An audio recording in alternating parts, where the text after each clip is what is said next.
Welcome. Thank you for joining us today. As everyone comes in, I'd just like to remind that this is a 4-part educational series. Today is part 3, based around the Consumer Research Report, using it as a strategic business planning tool for your 2022 season. In partnership with Smart's Marketing Surveys and HPS, the NBDA has brought to light this comprehensive report to guide retailers best forward. And today we have Jay Townley here to deliver a webinar, as I said, around using the report as a strategic planning tool for your 2022 season. Thank you, Jay. Thank you, Rochelle. Thank you, everyone, for taking time to join us today. The report can be found on the NBDA website. We have a special version for retailers and for brands as well. With that, I'll turn it over to Jay. Well, thank you, Heather, and welcome, everyone. I'm not sure what the weather is in your part of the world. It's cold here in Wisconsin, but it looks like it's going to be a good day. As Heather said, this is the third in a 4-part series. So this is the February, obviously, educational session on the 2021 consumer research that the NBDA has sponsored and produced. And we have several versions of it to discuss. We also have one more session coming up, February 16th, that is a roundtable, and it will feature Keith Storey, the president of Sports Market Surveys and the lead researcher on this project. And Heather and I will both be on the panel with him, the purpose of which is to answer your questions. So for those of you that have purchased any version of the report, and certainly everybody is welcome to join us. And for those that haven't purchased the report, it's an opportunity to not only learn more about it, but also to meet the researcher himself and to ask him questions if you wish to. So this is all about the consumer research project that the NBDA had the foresight to commission and have executed in the last part or last quarter of 2021. And it covers the 2 years of the pandemic, 2020 and 2021, and comes in several versions for different sectors of the bicycle business, including the folks that are investing, the folks from offshore.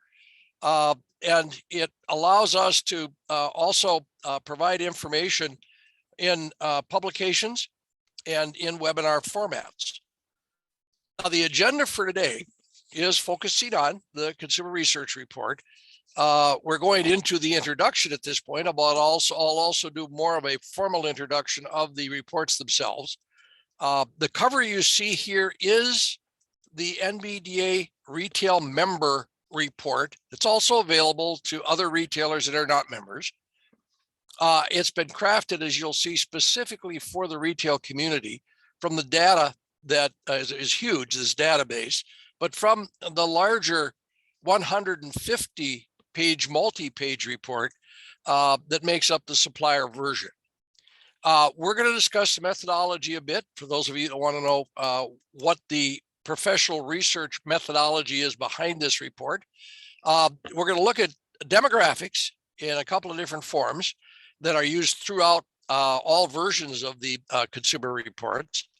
Product categories is another one of the ways in which the report is sliced and diced for both the supply side as well as the dealers and retailers.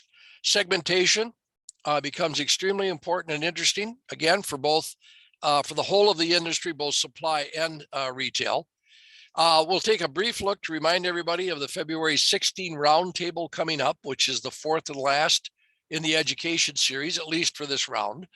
A quick summary, and then we'll move on to Q&A. Multiple questions that this study addresses, and these are just the top 10, but they are the primary questions that are addressed both in the study and then in turn the responses, the answers in the reports. So what are the key cyclist segments in today's market? And they've changed.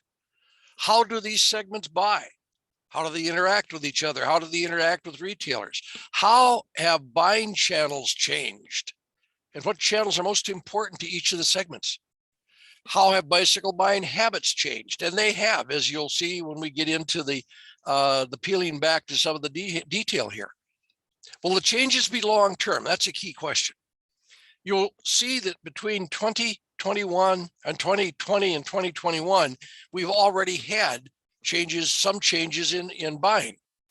So just in the course of the last 24 months, we've seen some shifts. We'll see more, I'm sure, in 2022.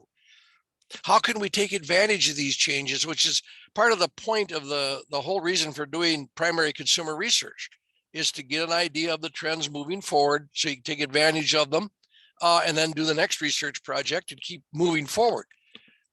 Is the new cyclist segmentation significant? Oh, very interesting question. And how big and how long term is it? What are the potentials of these new cyclist segmentations, particularly with e-bikes rising up as a whole new powerful segment of the industry? What are the most important buying factors across each one of these different segments and across the product categories? And what does your brand platform and how does it perform in each of the segments? Now, this is a question certainly for the bike brands, but is also for the bike shops. Because remember, from the standpoint of a bike shop, your shop is the brand in your community. And more dealers have to begin to understand and market their bike shop as the brand. And what messages resonate with each of the segments? And in turn, how do you, and I mean you, retailers, as well as brands and manufacturers, how do you reach the consumer of 2022?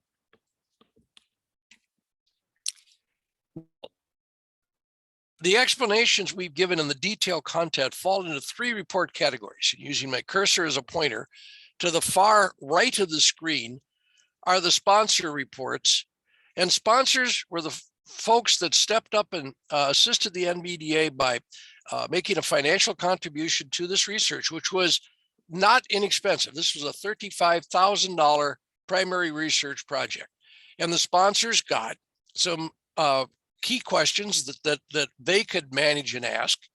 And in turn, a very special version of the report with access to the spreadsheets. And the spreadsheets were huge with the different uses and approaches to how the data was analyzed.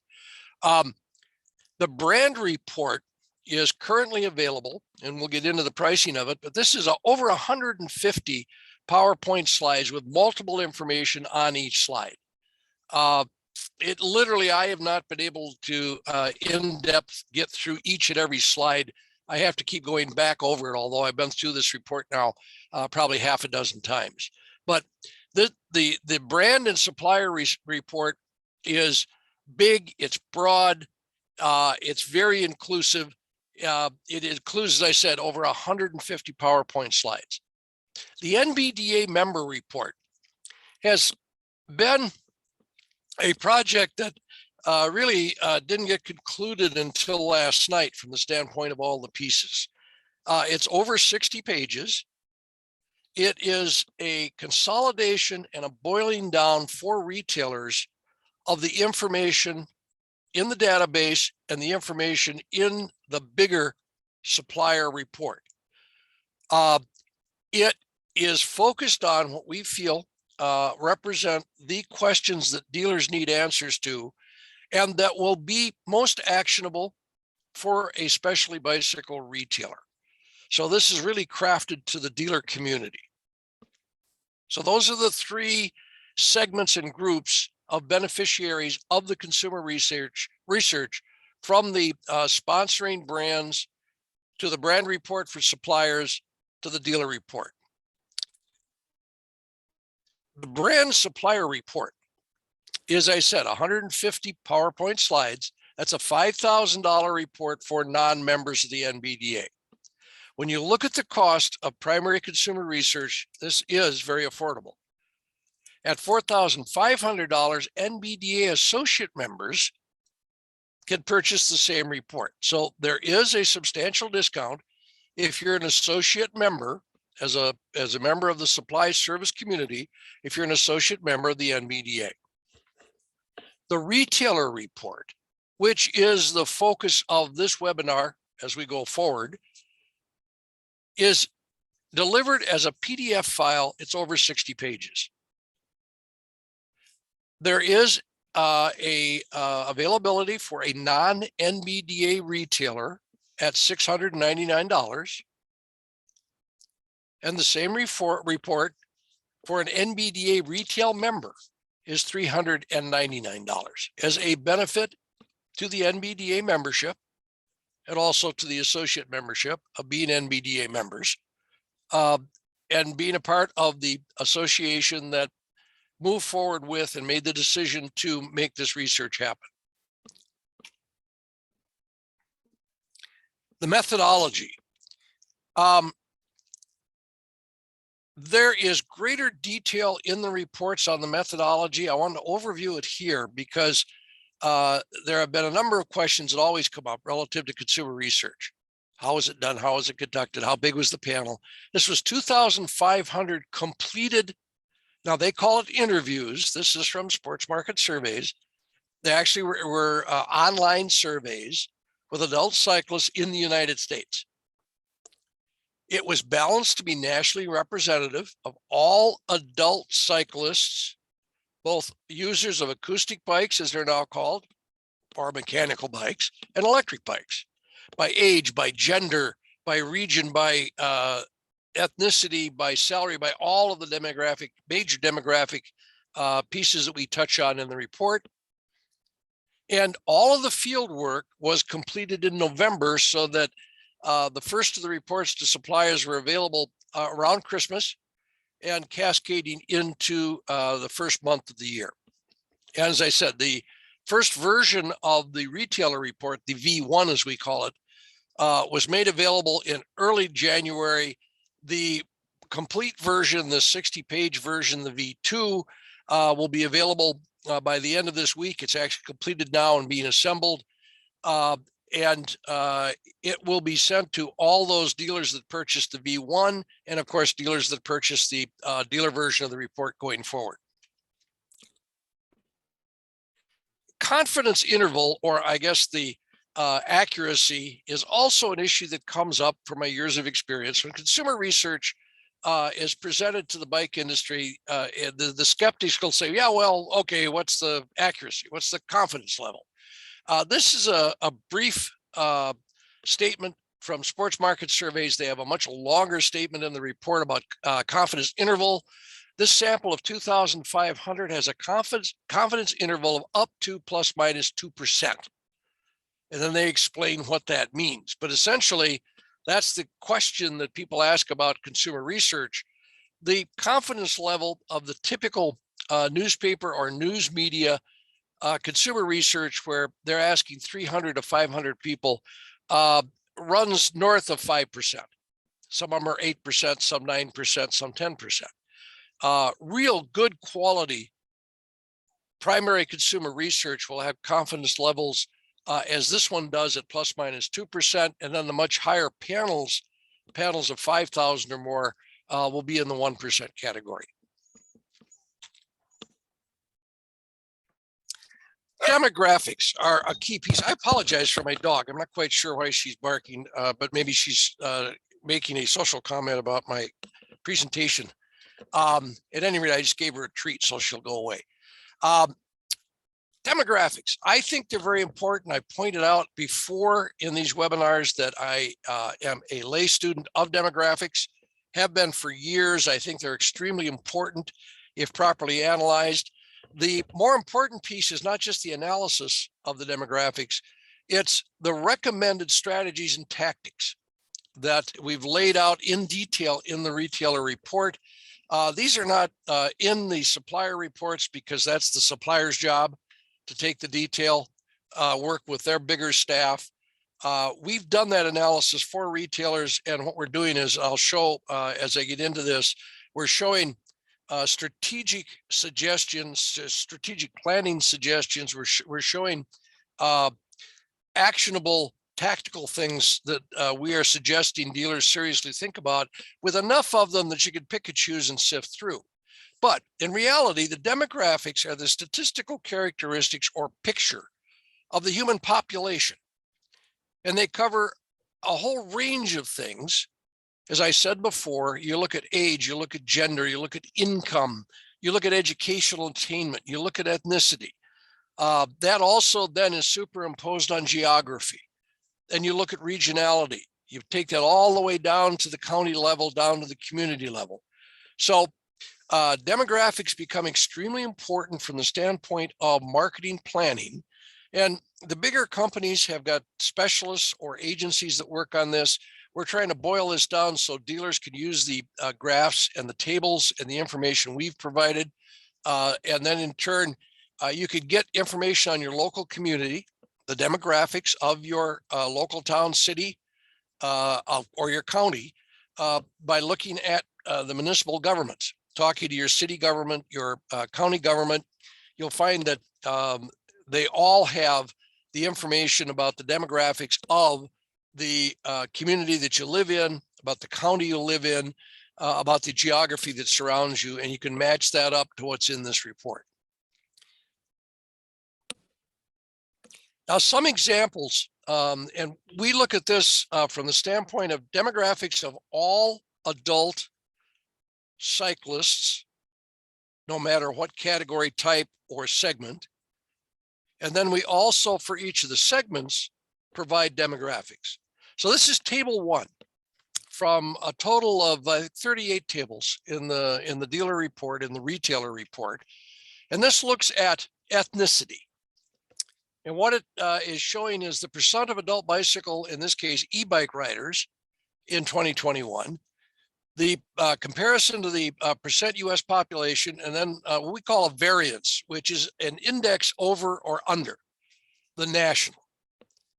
And as you can see, for the bicycle and e-bike riders, this is for all adult cyclists in 2021.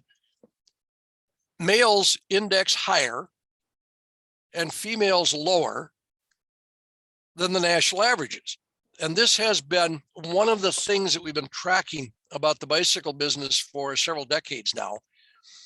It represents both, if you will, a problem, because women are 50.1% of the US population and of the electorate, I will add. And they represent a smaller piece of the gender percentage for adult bicycle riding in this country. There's plenty of room for growth here. Males, on the other hand, over-index. So we have more males riding bicycles of all types and have had for some time than we do females. And part of that is attitude relative to the retail places that we expect women to go into and buy bicycles. Bike shops do not have a good track record of dealing with women, and that needs to change. And it needs to change not only because of the size of the population of women in this country, but also the fact that the market is not being kind, particularly to bike shops right now, and we have to make sure that we do everything we can to increase our market share. So with every one of these large pieces of demographics for all cyclists in 2021, in 2020 and 2021, but over the last 2 years in the report. And for each one of the segments, we do a suggested strategy and in some cases suggested tactics. It isn't always uniform, but we're trying to give an idea of what bike shops should think about. In this case, tied to the gender disparity is we're suggesting that you do the research locally and seek out brands that demonstrate a real commitment to attracting both male and female customers. And in the bicycle industry, please look at this very carefully and make sure that the product offerings and the merchandising support, the advertising, the whole approach to the market is in keeping with a balanced and, if you will, an adult approach to both genders in the population, or all gender references and preferences in the population. You want to avoid brands that are today gender washing, that are socially incorrect or actually offending the customers that we're trying to bring into the shops. Tactics: work hard at balancing your hiring so that you've got representation, not only gender, but age and racial makeup of your neighborhood and your region in your staff.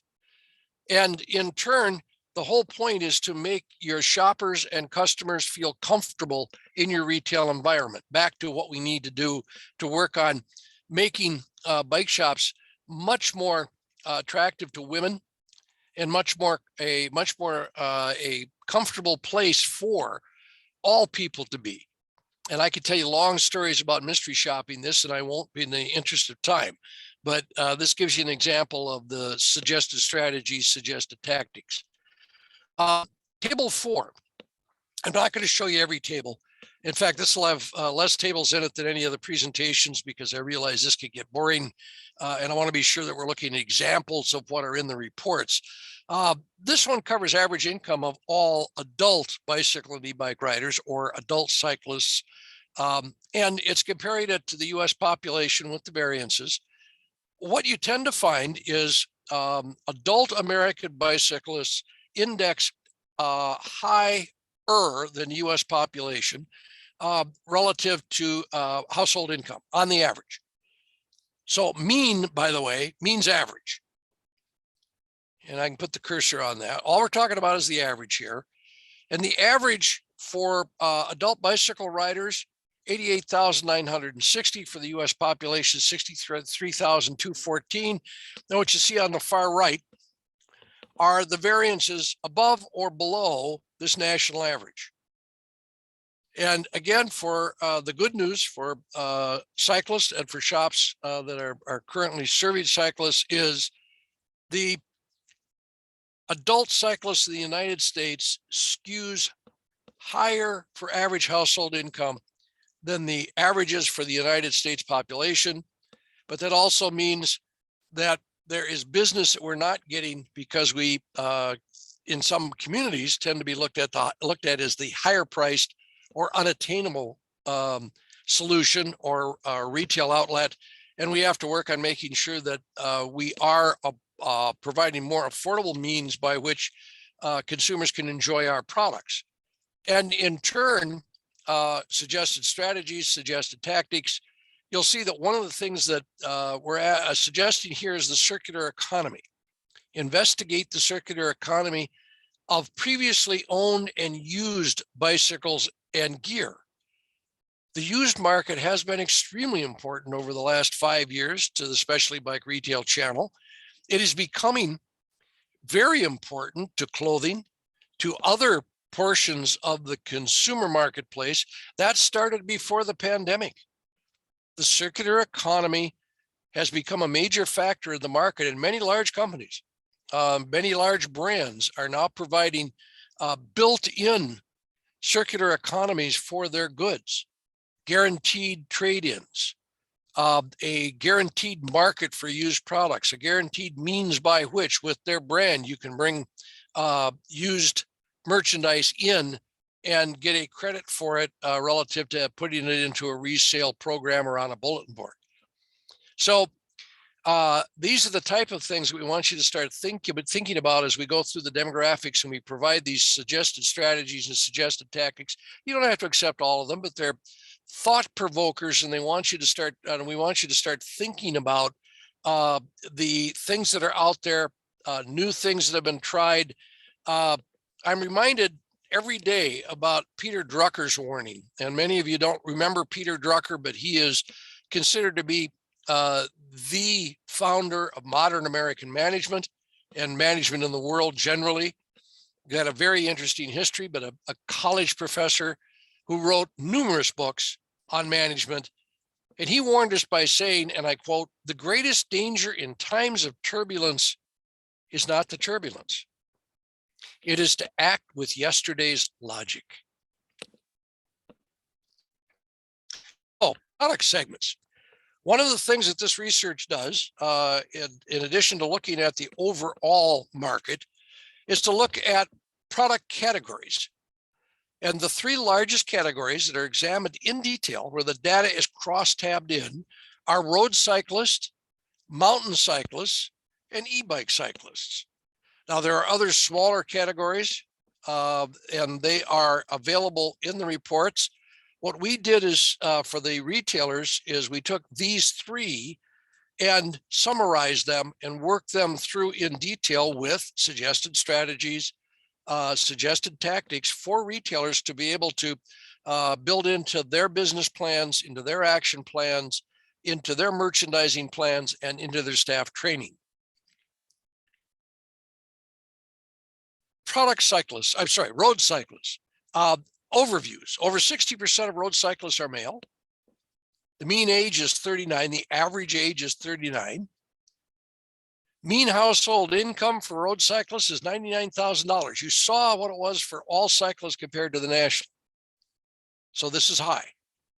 61.4% of road cyclists have a college degree or higher. National average is about 33%.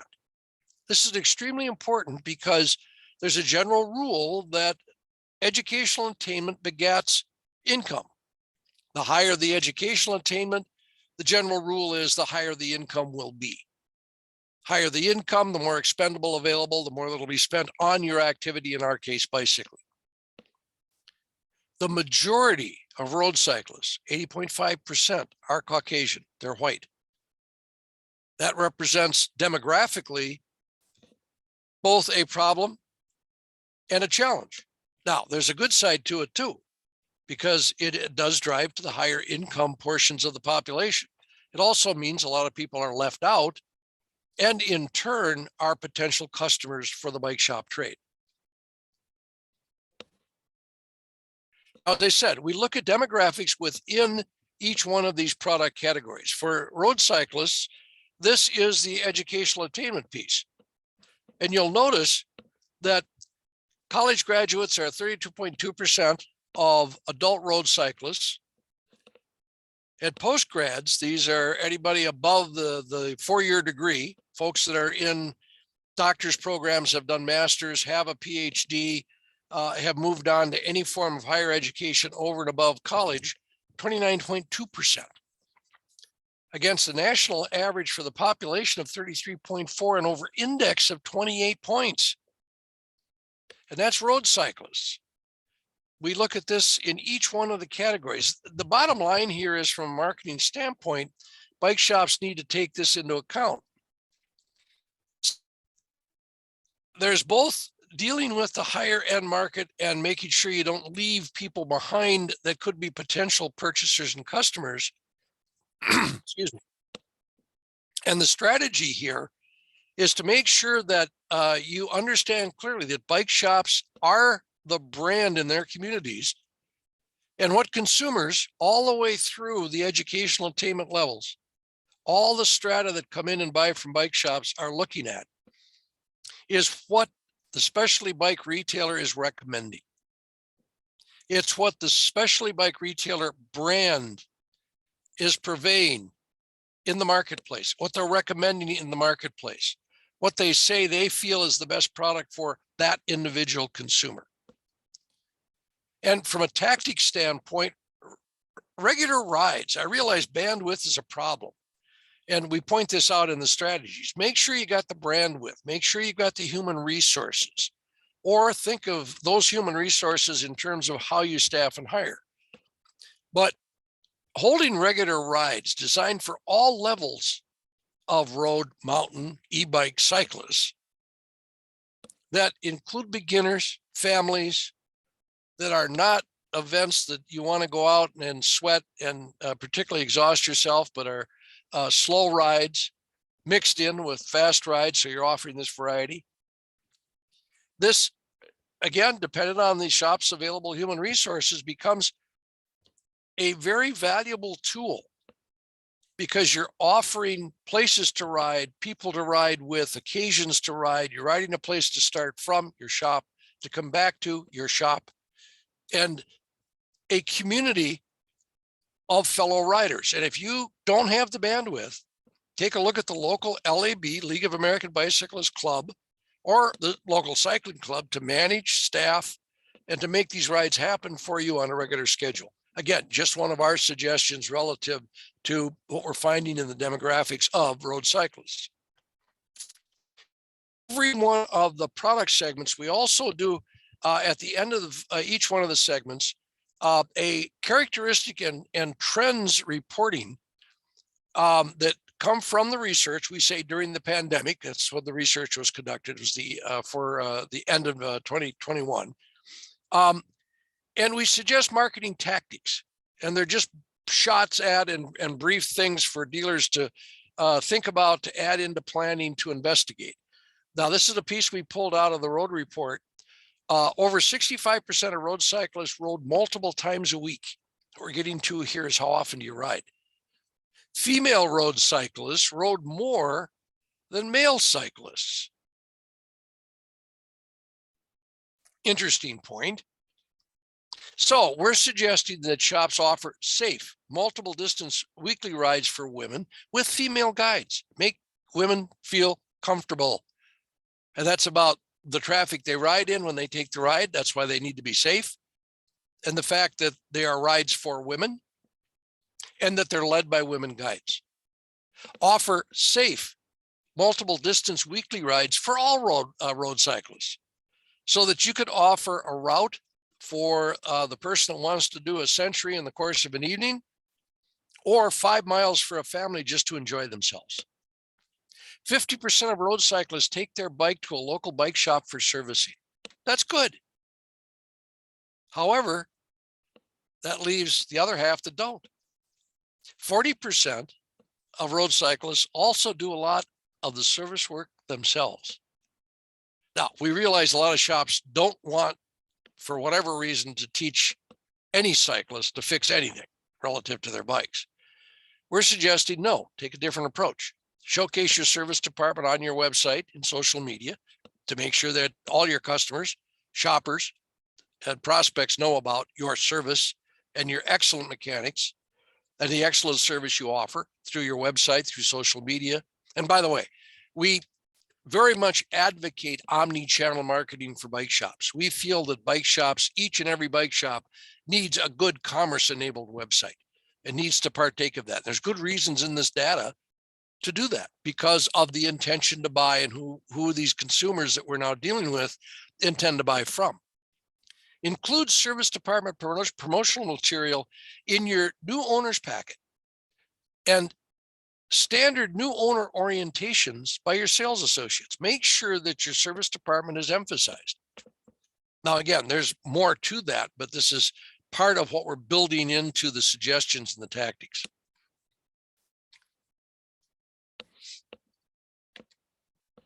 Give me a moment here, having some difficulty. Oh boy, goodness, we got way ahead of ourselves. 53.2% of road cyclists purchased a bike in 2020. Good news, that was the surge. 39.1% of road cyclists purchased a bike in 2021. Think about this. 53.2% of road cyclists purchased a bike in 2020. The surge. Some of you called it the bike boom. You know that I did not. I looked at data and said, yeah, it's really good. It's a surge, but it's not a bike boom. 39.1% of road cyclists purchased a bike in 2020. That means that you take 100%, subtract 39.1, and the balance, over 50% of road cyclists did not purchase a bike in 2021. Cyclists do not purchase a bike every year. It's rare if they do. So you've got to balance these off. Now, this basic set of data, this data set where there was above 50% purchases by every category in 2020 and below 50% in 2021 at different degrees is throughout all the segments. So the decline year over year during the pandemic is a reflection of consumer demand that was apparent during the during and through the last quarter of 2021. And then it started to fall off. Just in case inventory management has led to inventory bills, along with bike shop supplies. Now, it's not uniform across categories, but it's starting to build so that new bicycles are available to more consumers on demand. You as a bike shop owner and your managers have to look at the financial considerations, including what the credit managers are telling you. And you also have to watch your key performance indicators, your KPIs that Heather Mason and the NBDA could tell you all about. Please look at your KPIs. I would look at them every other day, but please look at them weekly and look at, in particular, GMROI, your gross return on your investment in your inventory. and look at inventory turn. But again, these are issues that we feel you should take into account. Mountain cyclists, 58% of MTB riders are male. Not surprising, the males tend to dominate cycling anyway. The mean age is 37, slightly younger than road. Mean household income of an MTB rider is $79,000 a year, lower than the road cyclists. This is the lowest from an annual household income standpoint of all of the groups of cyclists. 45.2% of MTB riders have a college degree or higher. Again, running above the national average. The majority, 77.6%, are Caucasian white. Every one of the segments looks at new and returning cyclists. This is the detail. And we're showing it for mountain cyclists, where 51% of MTB cyclists have been cycling 2 or more years. These are the folks that had been riders pre-pandemic. 21.7% returned to cycling within the last 2 years. These are the people that dropped out of cycling, were not cycling when the pandemic hit, returned to cycling during the pandemic. 28.2% of MTB riders started cycling within the last 2 years during the pandemic. 28.2%. Now, we break this down for male, for female. The big surprise to me, by the way, in this particular set for mountain bikers is the very high percentage of females at 35.5% that started cycling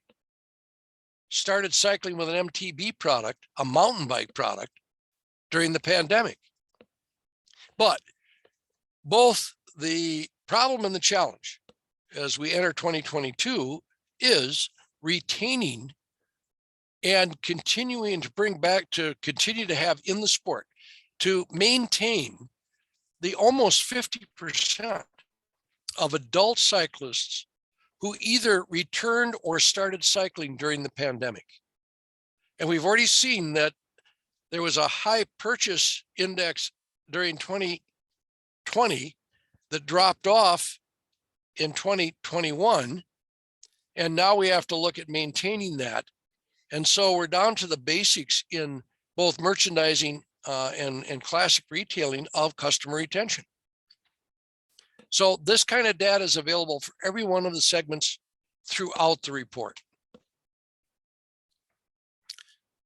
From the overview piece at the end of the section, over a quarter of MTB cyclists report the weather.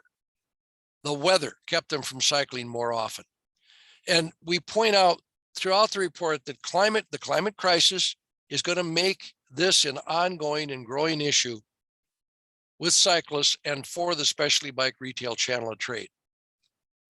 And so we're making a number of suggestions. Post daily bicycle riding weather reports in your location, on your website, and in your social media. Be flexible in adjusting your regular rides and events for weather conditions. Develop indoor cycling for your customers with rental time on smart trainers. Expand your merchandising selection to include smart trainers and related equipment, the software program, subscriptions, and so on. Weather is going to be an ongoing issue. It's something we're going to have to look at continually as to how we are flexible and compatible with and make sure we're working with our customers. You'll see this 1/4 of throughout every one of the cycling segments reporting that weather has kept them from cycling more. Cyclists. Again, this is a fascinating piece of the business.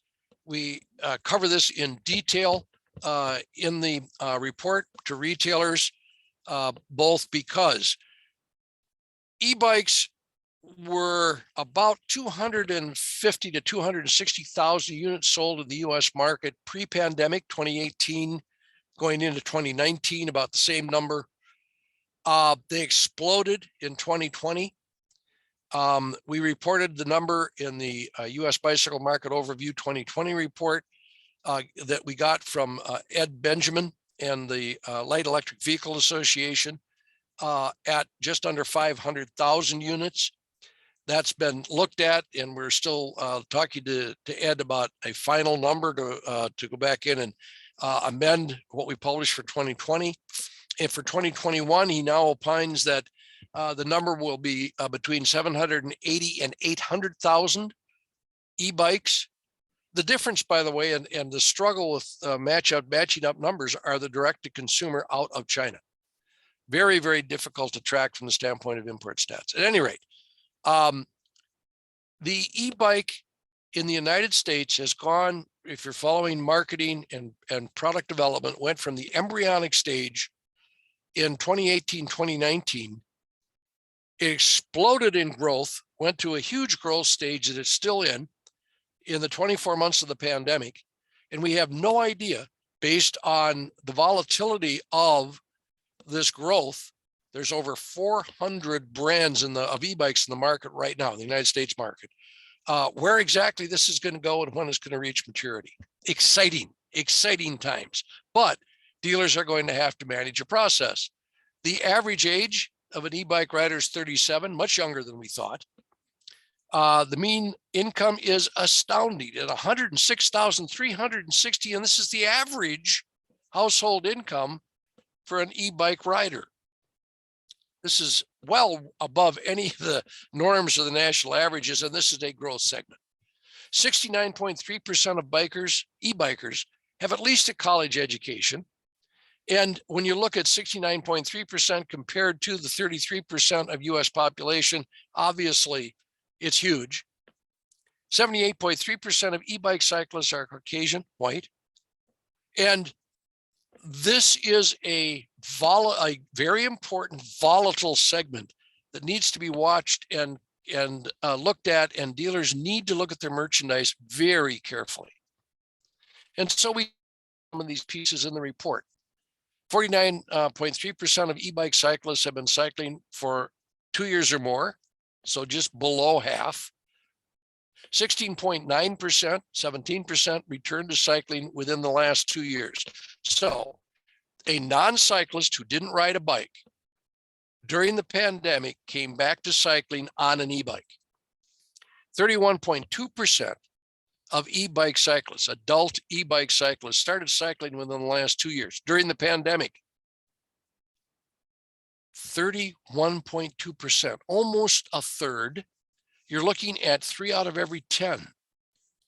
But e-bike cyclists started cycling within the last 2 years, 31.2% of them. Now we break this down for male, female, slice and dice in a number of different ways. Look at all the nuances, but this is a fascinating segment with a lot of additional detail. The majority of e-bike cyclists purchased a Class 2 e-bike. Male e-bike cyclists were more likely to purchase a Class 1, while female cyclists were more likely to purchase a Class 3. Now, keep in mind, if this doesn't match what you see in your store, it won't, because this includes all cyclists, whether they bought direct from a brand or they bought from a website of a retailer, a major retailer, a bike shop, or they bought in a brick and mortar store. 88.4% of female e-bike cyclists stated they would consider a throttle in making a future purchase, while 94.4% of males would do the same thing. So the discussion of throttles and use of throttles, a type of drive systems, is incorporated right now in the churn, in the discussion, and of course in the data. Now, the third piece of the report are cyclist segmentation. And defining segments is extremely important to the process of understanding how you reach them and what resonates with them. So demographics, behavioral information, attitudinal information from the survey were, by sports market surveys, run through a series of filters to create cycling segments. And so this report looks at the percent of American cyclists within each one of the segments, and there are 5 of them, by the way. It looks at the percent of cyclists spend. In other words, how much money did they spend on cycling as a segment, as a segment of the riding population. What are the descriptors? What describes them? What are their key demographics? What is the key market that a marketeer, a retailer, a brand has to look at to reach this segment? What are the messaging themes that resonate with this segment? What are the messaging channels, online, social media, that reach this segment? So I didn't reproduce all of this for each one of them here, but in the report, we cover enthusiasts, which are the early adapters. And this, by the way, is covered in detail in the primary report. Percent of American cyclists in the enthusiasts or early adapters, 10%. Percent of cyclists spend, this is 54% of the money spent on cycling in the US by adults. The descriptors, they're affluent and high spenders. Cycling fanatics, this is the enthusiast subculture. They are patrons of IBDs. They buy premium brands. Key demographics, average age 37. Cycling frequency, high. Average cycling spend, high. Average income, $116,000 household income. So you go through the rest of the detail, but this is the, if you will, the primary driver in the market, the sweet spot. However, the new wave high frequency cyclists are 8% right now of cyclists. They're 9% of the spend. They're younger. They're high frequency cyclists. They're commuters. And one of the things we looked at that comes out in the data, during the pandemic, there was a general conventional wisdom that Americans were turning to bicycles to socially distance and to commute. And we found when we got into the detail that you'll find in this report for each one of these segments, for each one of the product categories, that those two things, commuting and social distancing, are below the 50% point on why Americans cycle. Americans got on bicycles to have fun, to enjoy themselves, to lose weight, to be with family. They did it for a lot of good reasons, but not what the experts, including me, thought. So it also then makes a difference in the way you retain, the way you approach them to keep them buying bicycles. Key demographics for the new wave high frequency cyclists, average age 38, slightly older. Cycling frequency, still high. Average cycling spend, still good, but the average household income is lower at $76,000 as opposed to a national average in the 60s. So again, this is one to look at for future development. Third segment, diverse new cyclists. They're 29% of American cyclists. They're 13% of the spend, higher. The descriptors, high percentage of females. They're the youngest of the groups. They're the least affluent. They have the lowest cycling frequency. Average age is 26. Gen Xers. And some Zs, I'm sure. Cycling frequency, lower. Average spend, lower. Average income to the national average. But this is a group that needs to be looked at from an investment standpoint for the future. Family cyclists, 29% of American cyclists, 16% of the spend, have the most children in households, buy at mass or online. These are folks we need to attract. They are not currently our customer. And they cycle for getting out to see nature, sightseeing, to enjoy themselves, to ride with family. They skew older, average age is 41. Cycling frequency, still pretty good at 14 times a month. Average cycling spend, about $502 on average. Average income in the household, $98,000, higher than the last category, which is younger.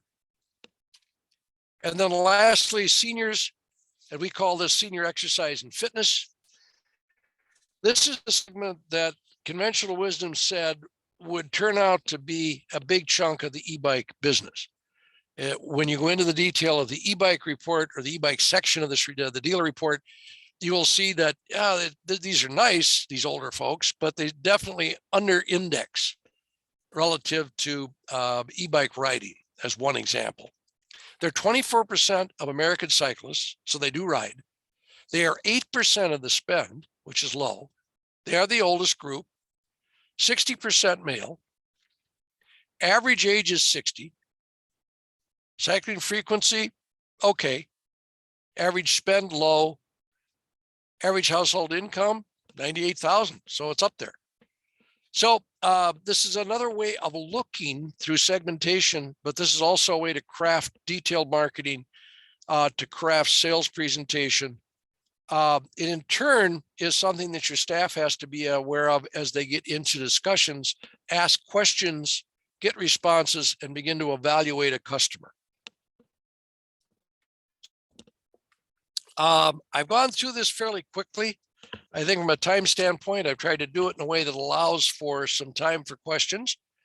To remind you that this is the February 2nd presentation in a four-part educational series. This one was open to everybody, but we think will be most helpful to those that have purchased the report and those thinking of buying the report, particularly the retail report, because this is the focus. We have one more in the series coming up February 16th at 1 p.m. Eastern. This is a roundtable. It will also be open to all comers, as well as those that have purchased the report or are seriously thinking of purchasing the report. So this is NBDA members and non-members, anybody that's interested from the business or interested in the business. And it will feature Keith Storey as one of the panel members, with Heather Mason as the moderator. I will serve on the panel as well. We will do our absolute best to answer all of the questions that come up relative to the reports you purchased and the reports that you plan to purchase going forward. So in the time we've had available, we've done a brief introduction of the NBDA Consumer Research Report. We've looked at the methodology. And again, there's more detail, and you certainly can ask more questions about that. We've covered demographics and how we present it in two sections of the, in our case, the retail report, but how it's presented in the report. We've looked at product categories and how they're presented. We've looked at segmentation and what they mean and how they're presented.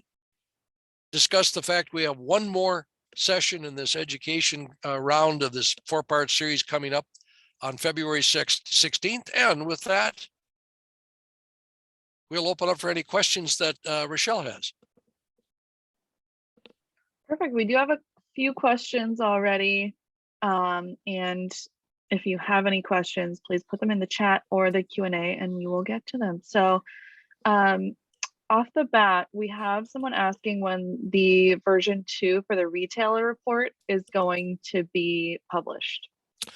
I know that I promised it a week ago, but it is done from a writing standpoint. Rochelle is going to get it today. How much time do you need to turn it around if I submit it today, Rochelle? I could say it today, but let's safely say tomorrow. Okay, so there's the answer. Writing's done.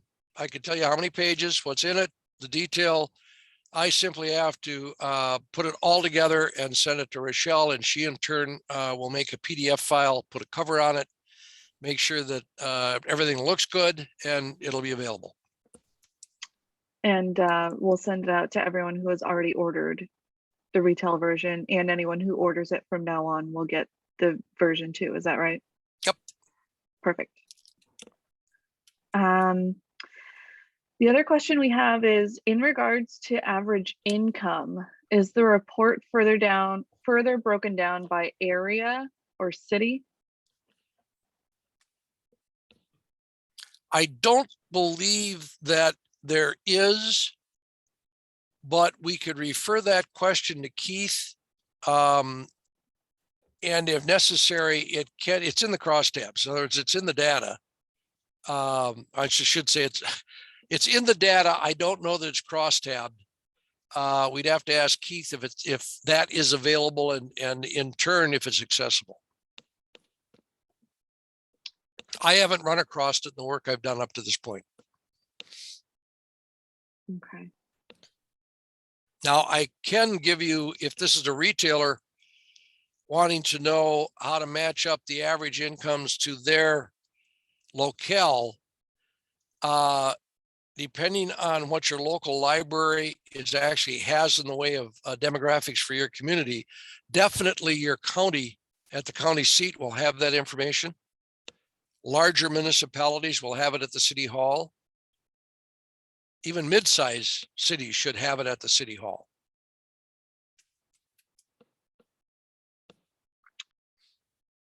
Then looks like we have one more question.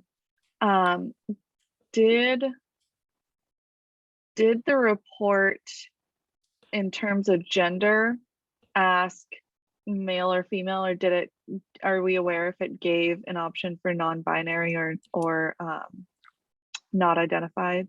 It did. Okay. Yeah, it did. It gave a variety of, as I said, gender responses. What I pulled out were the male female that could compare to historical data.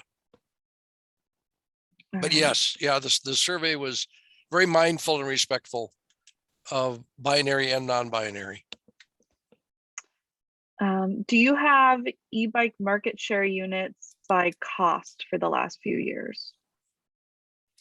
No, that is information that the industry is struggling with at this point. At this point, the only source that might, and I don't think does, but might, would be Ed Benjamin, founder and CEO of Light Electric Vehicle Association, LEVA, because he's been studying e-bikes in this country for 20 years, or maybe 15, but a long time. The People for Bikes organization is starting to collect that, and they might have a report out. I can't vouch for their information, but I certainly would contact them because they've got a retail panel that does collect data, and they might have that.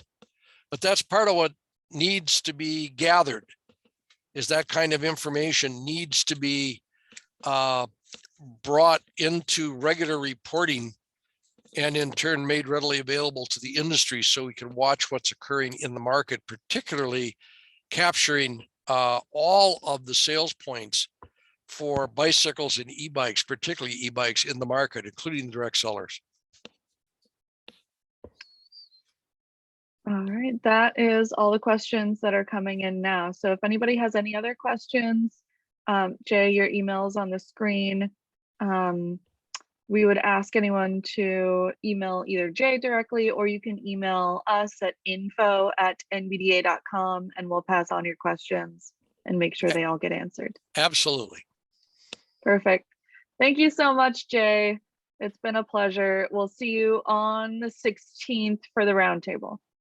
I'm looking forward to seeing you, and also anybody on the audience out there that is going to buy the report or has bought the report and will have questions as they go through it. Hopefully you'll have time to digest the V2 that will get out to you shortly this week. Thank you so much.